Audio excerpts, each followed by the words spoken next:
Magandang gabi po. Oo. Bakit po?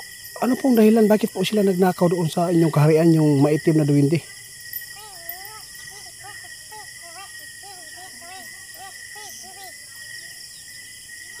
Noong nagsama pa kayo doon, ano bang nakikita po ninyo doon sa duwending maitim po?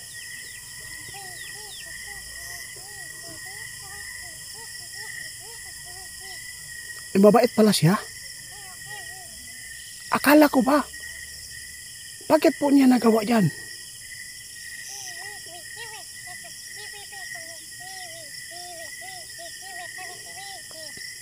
Kaya pala guys, sabi ni kaibigan ninyo guys, kaya pala naging masama na po yung duwending itim na ipatutugis po sa atin dahil po ay nasilaw po siya sa mga gamit po ng kanilang hari.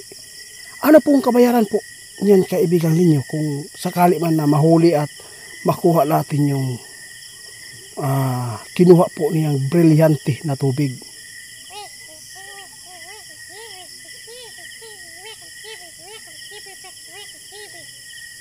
Guys, ang sabi ni kaibigan ninyo, ikukulong hanggang magpakailanman.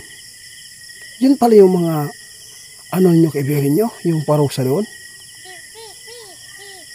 Dapat sana hindi ka gumaya ng ganyan na, baka po matulad ka sa kanya. Sabi po ni kaibigan ninyo guys, hindi po daw siya nasisilaw sa mga bagay at saka hindi po siya mahilig po sa mga ganyan kasi po kontento na po daw siya sa kanyang kalagayan. Maraming salamat po kaibigan ninyo. Oo, ngayon po ang gagawin po natin dito, babalikan ko muna. Ha? Anong gagawin po natin doon? Sisirain ko ba yung punso or ano? Sabi ni kaibigan niyo guys, huwag mong sisirain para makabalik siya doon. At madali po daw natin mahuli. Sige po, magsanib pirsa po tayo doon ha. Usi, salamat po kaibigan niyo. Ngayon po, balang araw, kung may maitulong ako sa inyo, huwag kayong mag-alala po sa akin kung mayroon pa bang gusto po ninyong mangangailangan po sa aking para po makatulong ako sa inyo. Huwag kang mahiya ha. Kasi po kulang pa yan yung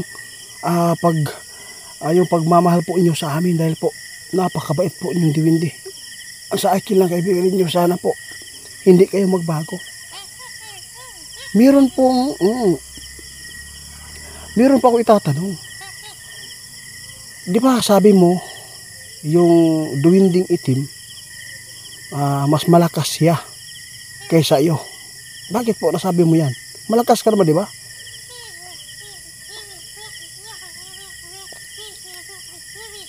Sabi po ni kaibigan niyo guys, malakas po sila niyo, pero mas maraming experience po daw yung pakikipaglaban po ng kanyang kaibigang duwending itim. Grabe kaibigan niyo. Noong nagsama pala kayo, hindi pala siya masama. Noong nasilaw na po siya doon sa mga bagay na hindi sana ginawa ng duwende na yan, hindi sana siya magkakaganyan po. Lalo na ngayon, dito pa sa mundo namin nagtatago. Anong epekto po kung kami po ay masasaktan po ninyo?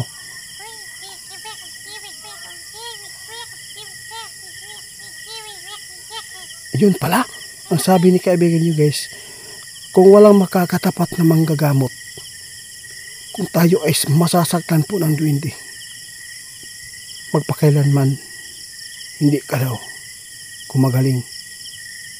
Sino po yung makagaling po sa atin kung sakali man tayo ay mabati sa inyo?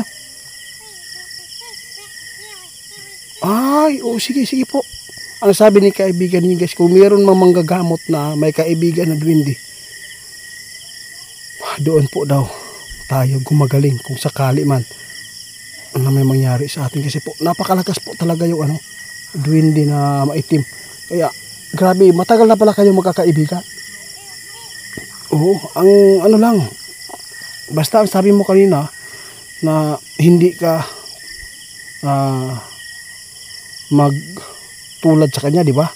At saka kontento ka sa mga bagay na meron sa'yo. Yun ang dapat mong gawin, kaibigan ninyo. Ano pong maisabi po natin sa mga followers natin dito?